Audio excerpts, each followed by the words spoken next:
Et puis aussi le maintien de l'activité de l'aéroport Dole-Jura, qui est un enjeu pour l'attractivité et le dynamisme de notre département aussi.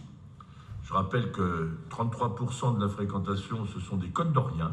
33% de la fréquentation de Dole-Jura, ce sont des Côtes d'Oriens.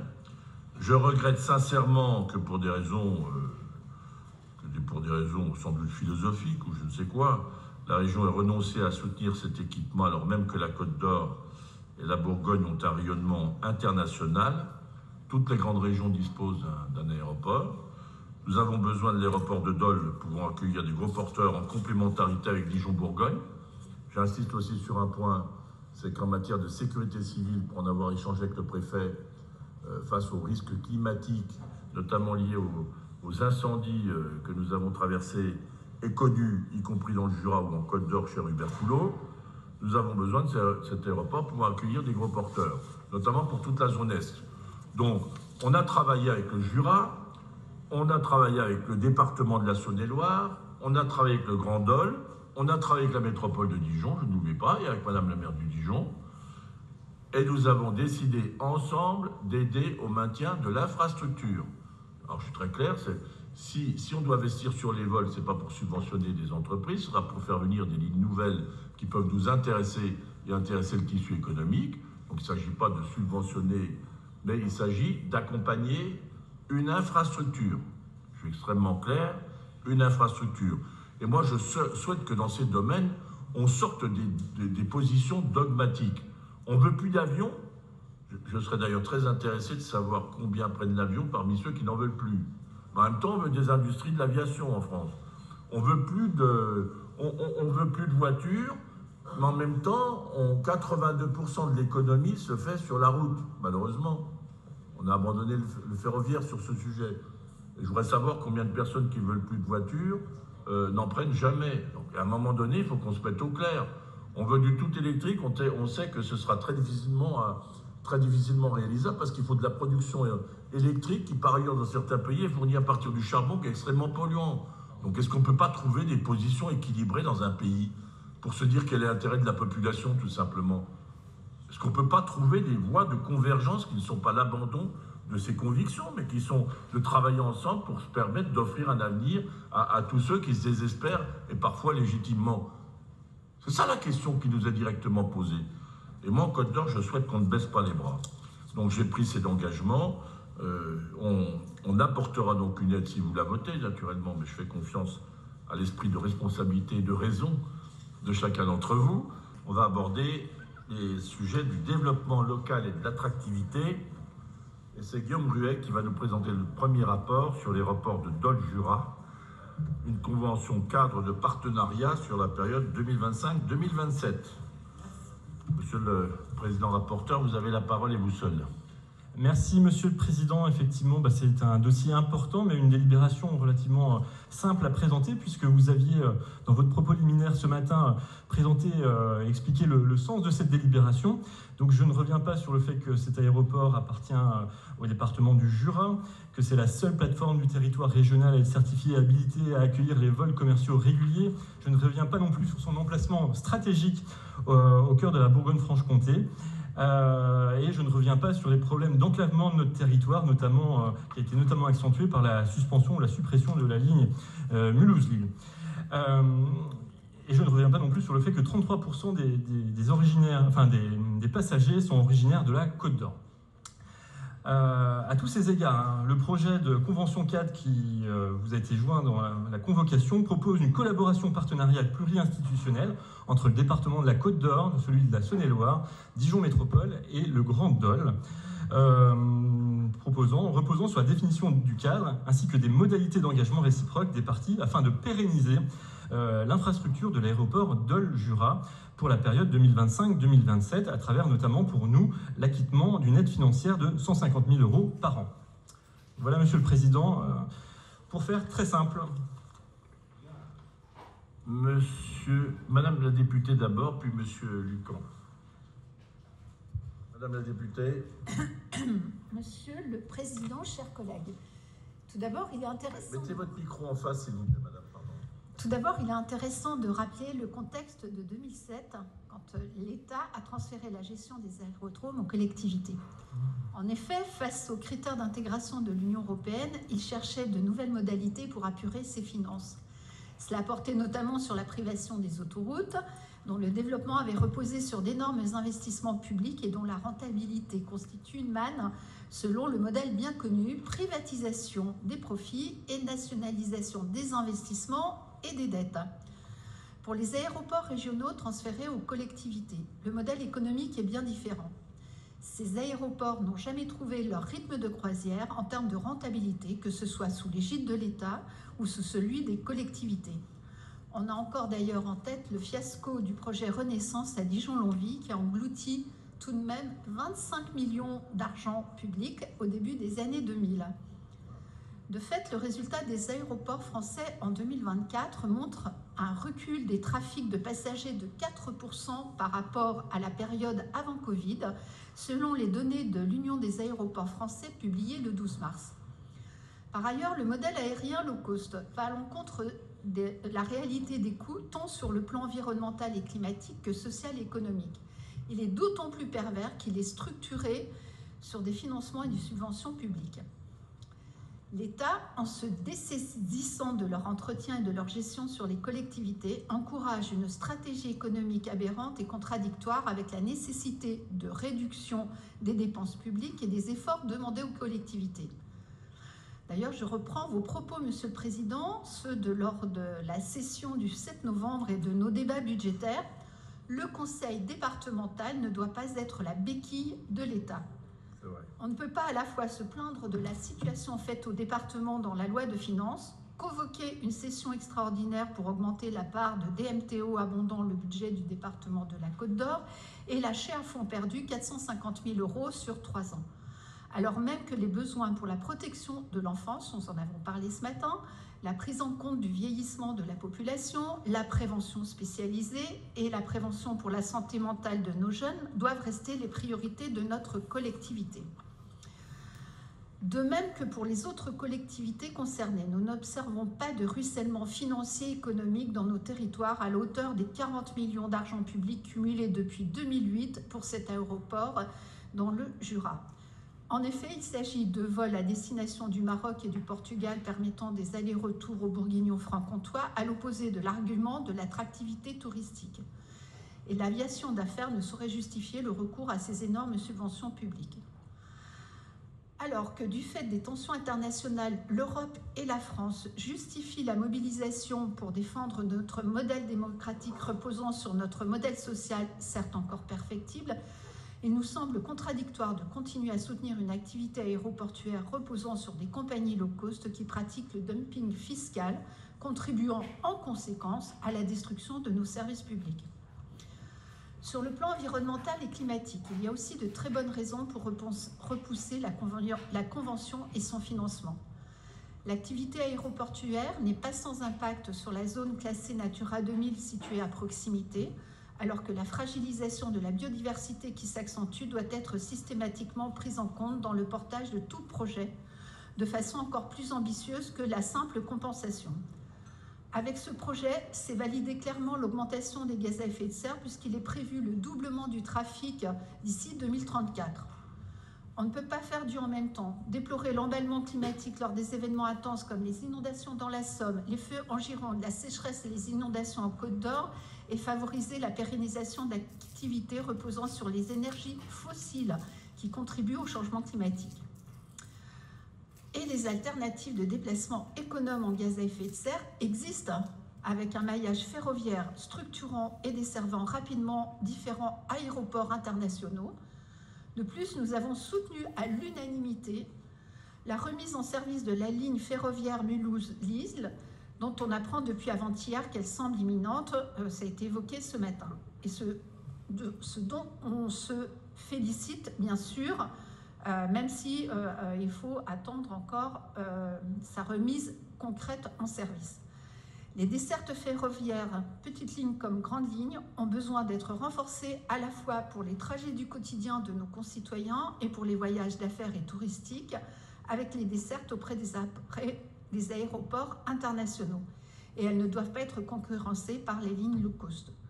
Pour toutes ces raisons, Je vous appelle à voter contre cette délibération, ce qui mettrait notre Assemblée en cohérence avec les discours sur la bonne gestion des deniers publics et la prise en compte des effets du changement climatique et de la lutte contre les émissions de gaz à effet de serre à toujours poursuivre. Merci beaucoup, Madame la députée.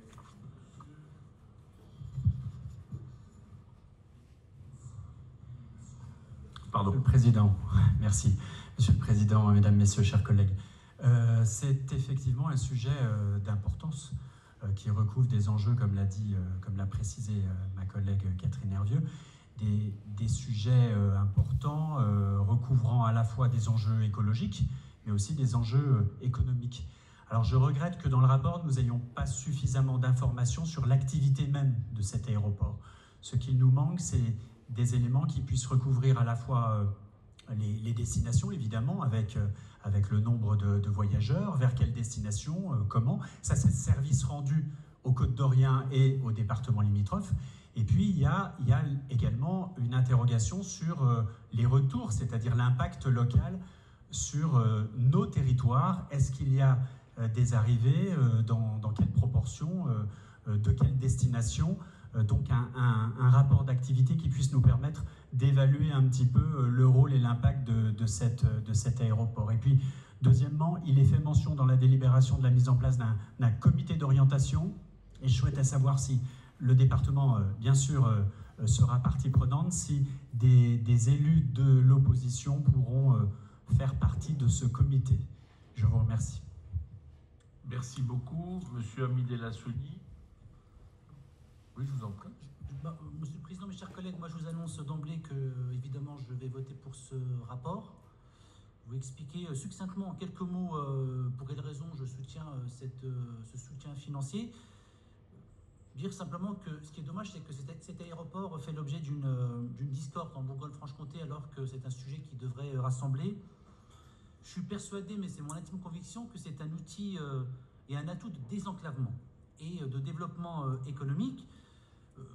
Le refus de la région Bourgogne-Franche-Comté, qui a aussi conscience des réalités, notamment par rapport à une baisse annoncée par l'INSEE de sa population à l'horizon 2040-2050, a décidé de ne pas participer à ces coûts de fonctionnement.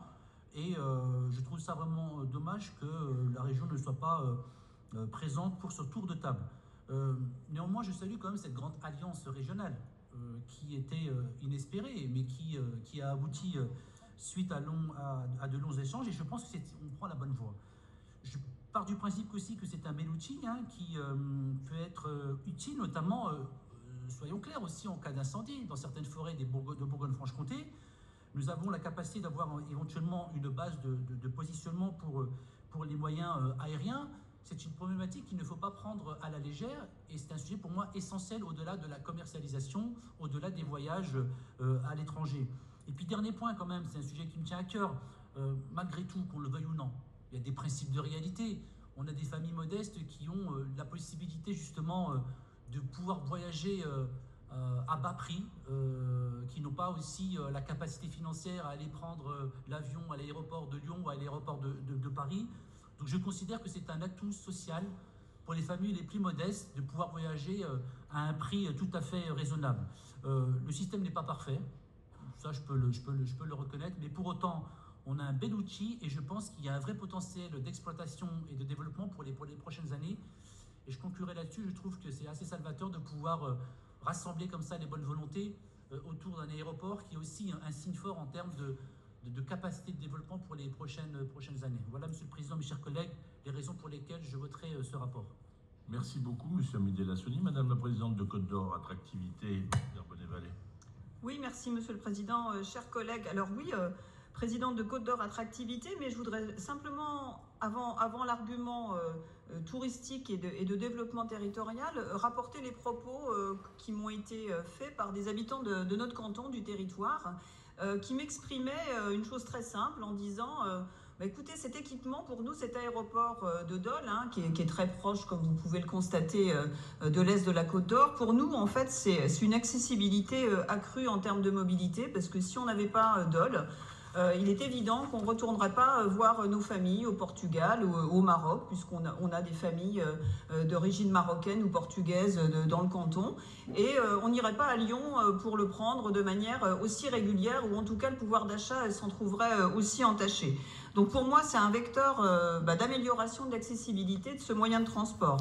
Le deuxième argument auquel je suis sensible, bien sûr, c'est en termes de promotion de la destination. Toutes les régions, le président l'a souligné ce matin, toutes les régions sans exception ont un aéroport.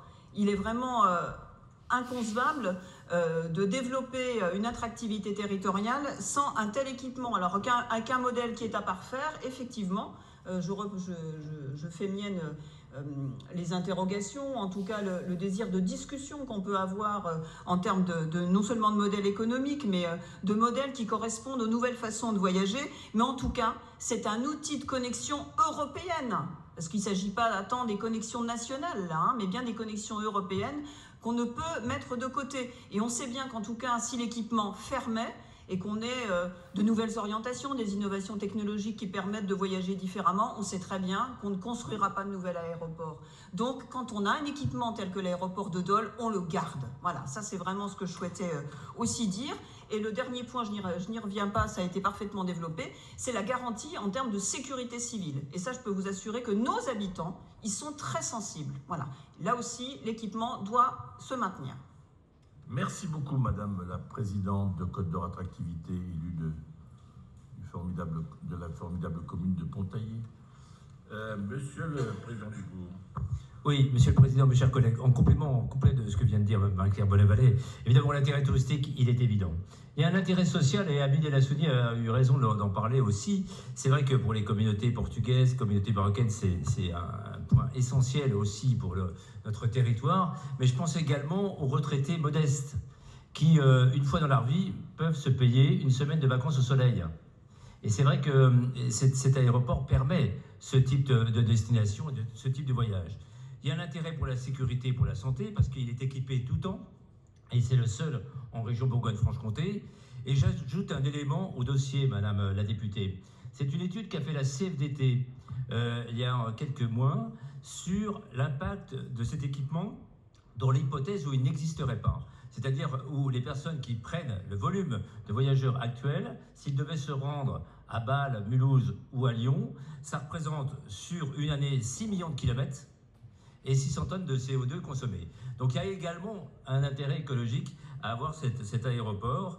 Et puis effectivement, toutes les régions en disposent, sauf notre région. Il y a quand même une anomalie. Il faut vraiment se poser la question. Bien, je vous remercie. D'abord, vous dire que on n'y serait pas allé s'il n'y avait pas une conviction profonde, partagée d'ailleurs par le Grand Dijon, le Grand Dole, la Saône-et-Loire, le Jura évidemment, c'est dans le Jura mais à nos portes, hein, et la Côte d'Or, que cet outil est un outil de développement. Et je voudrais qu'on sorte du débat passé selon lequel un moyen de transport ça viderait les populations. Je me souviens des débats qu'on avait sur le TGV en 1993, tout jeune député, où l'on nous disait le TGV, ça va accélérer le mouvement vers Paris, alors qu'effectivement, une voie de circulation, c'est un aller-retour, et sans le TGV, probablement que notre groupe industriel de Valinox nucléaire, etc., ne serait plus là, même si des restructurations ont cours. Donc c'est un outil dont nous avons besoin. La deuxième chose, il y a un principe de réalité que vient de rappeler François-Xavier Dugourc et qu'a rappelé Amélie Lassouni, c'est que nous avons 33% des Côtes d'Oriens qui fréquentent cet aéroport. Je pense à tous ceux qui sont français, qui sont attachés à la France, mais qui ont aussi des liens avec d'autres pays, qui constituent des passerelles ô combien nécessaires, de débats que nous avons avec l'autre face de la Méditerranée, et c'est un aspect auquel je suis profondément attaché. Je pense au Maroc, mais je pense aussi au Portugal, naturellement. Troisième chose, il ne s'agit pas pour nous de subventionner des liaisons aériennes. Il ne s'agit pas de subventionner, pour moi, en tout cas c'est l'esprit de ce que nous avons convenu dans la Convention, il s'agit de soutenir les investissements nécessaires à des liaisons aériennes. Après, il appartiendra aux gestionnaires de travailler. Je pense que nous avons Et je vous dis, je ne m'y serais pas engagé volontairement s'il n'y avait pas eu une discussion aussi sur le lien entre Dijon-Bourgogne, Côte d'Or, l'aéroport Dijon-Bourgogne-Côte d'Or, même si son nom ne figure pas, et je pense qu'un jour il viendra, entre cet aéroport d'affaires et l'aéroport de Dole. Je pense qu'il y a des vocations, ça peut accueillir des gros porteurs. Effectivement, comme l'a rappelé Marie-Claire Bonnet-Vallet, et comme vous l'avez rappelé, M. Hamid Lassouni, il y a là aussi une dimension stratégique pour le prépositionnement ou le positionnement face au changement climatique d'avions, de la sécurité civile et ça, ne l'oubliez pas, dans une dimension, je passe au contrôle bienveillant d'Hubert Poulot, avec lequel je travaille sur ces questions en étroite liaison. Nous avons un positionnement à mettre en place. Nous avons des grandes forêts, nous avons les forêts du Jura qui ont été très directement impactées par des incendies. On a besoin d'avoir des pistes qui puissent permettre en matière de sécurité civile. Voilà. Dernière chose, Madame la députée, je comprends ce que vous dites. Mais en même temps, il y a une chose qui m'interroge. Je n'oppose pas le social et l'aménagement du territoire. Je vous l'ai dit depuis des années, je vous le redis, je l'ai redit pendant les discussions budgétaires que nous avons eues. Un département, il a une vocation aussi à faire de l'aménagement et du développement territorial. Et ça, même si nous n'avons plus la compétence économique stricto sensu, que je regrette profondément, je combats tous ceux qui voudraient résumer les départements à l'action de solidarité sociale. C'est le cœur de nos engagements et de nos compétences, mais en même temps, l'autre pied sur lequel nous sommes, et d'ailleurs symboliquement, vous avez vu, la session est organisée sur ces deux pieds. On a eu ce matin un débat sur la solidarité sociale, et cet après-midi, un débat sur l'aménagement du territoire. Et si nous abandonnions ce deuxième pied, je dois vous dire, de développement et d'aménagement du territoire, je vous laisse imaginer ce qui se passerait dans les départements de France et même dans la France entière. Nous sommes des acteurs majeurs du développement. Je partage votre sentiment qu'il faut faire coïncider toutes les préoccupations. Mais il ne faut pas que l'une prenne le pas sur l'autre, et notamment que la préoccupation de biodiversité ne soit uniquement prise en compte dans les projets de développement dont nous avons besoin pour que demain, des populations viennent, s'intéressent, pour que demain nous soyons attractifs. Et donc il y a un facteur d'attractivité indissociable de la présence d'un aéroport dans notre grande région. La question qui nous sera directement posée demain, et ça on va y travailler avec le Grand Dijon à la métropole et le Grand Dole et nos partenaires j'espère que nous viendra, nos partenaires de la Saône-et-Loire et du Jura, ce sera d'imaginer de nouvelles destinations qui viendront renforcer l'attractivité et pour lesquelles nous aurons probablement à réfléchir à notre degré d'investissement. Et puis en plus, la liaison entre cet aéroport de Dijon-Bourgogne et celui du Jura, de mise en commun de compétences, c'est le chemin qui va s'ouvrir pour demain. Donc il faut vraiment qu'on soit engagé. Le seul regret que nous avons tous en partage, c'est que nous avons une région dont c'est la compétence qui est aux abonnés absents. C'est franchement gravissime, je pèse mes mots, c'est gravissime, que la région, sur tous les grands sujets d'attractivité, nous soyons confrontés à une fin de non-recevoir sans même un débat avec les présidents de conseils départementaux et présidentes de conseils départementaux de ce territoire, avec les métropoles, avec la métropole, avec Besançon, etc. Il n'y a pas de dialogue. Comment on peut concevoir, alors que nous sommes en charge du développement aussi économique, simplement par nos routes? Quand vous voyez que nous ne sommes même pas associés aux discussions sur le CPER, nous sommes associés en rien, alors qu'on sait très bien que nous sommes des acteurs majeurs de l'aménagement et du développement du territoire. Je le regrette profondément, ce n'est pas polémique ce que je dis, mais franchement, moi j'y vois une bonne nouvelle supplémentaire. C'est que face à la défaillance de la région, des collectivités, que tout ne réunit pas au plan politique, se mettent d'accord pour se dire c'est notre intérêt collectif. Eh bien, au moins, on peut se dire que c'est une chance d'avoir ce niveau de collectivité infra-régionaux à tous ceux qui voudraient encore supprimer les départements. Heureusement que les départements sont là pour porter des projets collectifs d'intérêt général, je le dis bien. Après, il y a une relation à l'avion, évidemment. Mais vous voyez tous les combats qu'on mène, Madame la députée, pour remettre une ligne en route entre Roissy, Lille, Dijon, et la difficulté que nous avons. Je ne suis pas sûr d'ailleurs qu'on y parviendra. Par-delà tous les efforts qui sont faits, je n'en suis pas sûr du tout. Vous savez pourquoi? Parce que demain, le président de la SNCF va changer. Demain, celui qui est ministre changera probablement dans les périodes d'incertitude. Et puis, troisièmement, c'est que les réalités économiques, on y sera confronté. Et qu'à ce moment-là, pour faire maintenir une ligne, ce sera un enjeu financier autrement important que celui que nous proposons, qui, je le répète, est un investissement pour maintenir une infrastructure. Ce n'est pas un soutien à des lignes, c'est un soutien à des infrastructures pour permettre demain d'être une région qui soit à la hauteur de ses espérances, en tout cas des espérances que nous plaçons en elle. Donc voilà, c'est très apaisé, c'est très serein, c'est délibérément accepté, consenti, et je vous le dis, mettons-nous bien dans l'esprit que nous devons rester un acteur de l'aménagement et du développement du territoire. Sans quoi cette France à deux vitesses que nous constatons, aussi bien dans les quartiers par rapport au centre, aussi bien de la périphérie urbaine, aussi bien du territoire rural, cette France-là qu'on dessine, si on ne la conforte pas par des projets d'aménagement et de développement du territoire, il ne faudra pas s'étonner du résultat demain sur l'absence de cohésion nationale et de cohésion territoriale. Voilà, donc j'y suis pas allé spontanément, je vous le dis, je pense que c'est d'intérêt stratégique. Voilà, pour l'avenir de la Côte d'Or, pour l'avenir de la Bourgogne et pour l'avenir de nos deux villes de Dole, du Grand Dijon et de Dijon, c'est une stratégie d'avenir que nous sommes en train de développer. Voilà. Donc il ne faut pas renoncer à préparer, je vous l'ai dit depuis le début. Ce n'est pas parce que les temps sont difficiles qu'on va renoncer à préparer l'avenir, parce qu'on serait coupable vis-à-vis de nos enfants. Voilà. Donc on veut leur offrir aussi un avenir. C'est tout l'enjeu.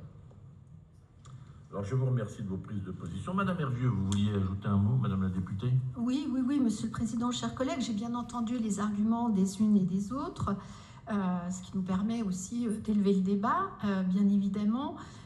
Juste pour dire que ce que vous soulignez sur la desserte Mulhouse-Lille, qu'on attend avec impatience, c'est justement ça qui n'est pas normal. C'est-à-dire qu'en fait, c'est plus facile de développer des infrastructures aéroportuaires avec tous les questionnements que j'ai mis au cœur du débat versus le train pour lequel on connaît aussi les intérêts, enfin en tout cas les bénéfices par rapport au gaz à effet de serre. Il y a encore quelque chose à vraiment faire évoluer dans les politiques publiques et dans l'accélération des décisions. Donc ça, je le redis fermement. Après, la question, j'ai entendu mon collègue Hamid El Assouni, nous formons un binôme, vous avez vu, très divers et très complémentaire, parler de « il faut désenclaver la région ». Enfin, rappelez quand même que nous avons au sein de la région un maillage autoroutier qui est quand même très très conséquent, un maillage routier, alors avec effectivement les frais aussi. Je vous écoute. Oui, non, mais je vous en prie, Madame Hervieux, poursuivez. Voilà, donc on ne peut pas parler de région, de territoire complètement replié sur lui-même en termes d'infrastructure. Pareil, un maillage ferroviaire sur lequel j'ai essayé d'insister et qui existe et qui demande à être amélioré, bien évidemment, avec toutes les difficultés que vous avez pointées et que nous entendons et que, bien évidemment, moi, je pense que dans le temps où l'argent public est quand même un peu restreint, que c'est là où il faut mettre les priorités. Après, je rejoins mon collègue Christophe Lucan sur des bilans de l'activité elle-même, avec des chiffres qui nous renseignent précisément qui bénéficiera, combien, d'où, etc. Et ça nous permettra peut-être aussi, au-delà des propos que nous tenons les uns et les autres, d'avoir quand même une réalité un peu plus objective.